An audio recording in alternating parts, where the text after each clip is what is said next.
the story W.L. Gore. They are the makers, of course, of Gore-Tex, the high performance fabric, and thousands of other products from industrial cables to Glide dental floss. They are regularly celebrated as one of the most innovative organizations on earth and one of the best places to work.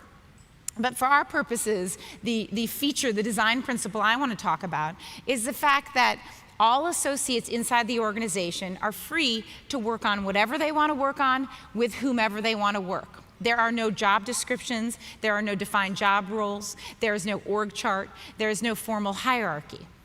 But all of that autonomy is balanced out by extensive accountability and extensive commitment. It's just that you're accountable to your peers and you're committed to the overall mission, not to a boss.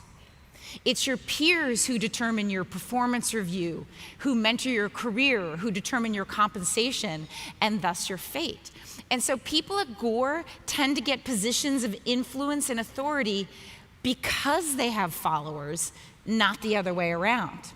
This is Terry Kelly. She, until very recently, was the CEO of Gore, one of the few people with a title for external-facing reasons. She was elected to that position. She told us that rather than focus on identifying and grooming big L leaders, the company is focused on expanding the leadership capacity of the whole organization.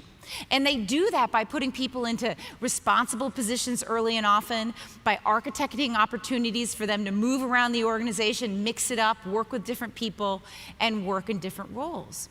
And as a result, everyone there is constantly figuring out, how do I maximize my ratio of accomplishment to authority? How do I earn my influence?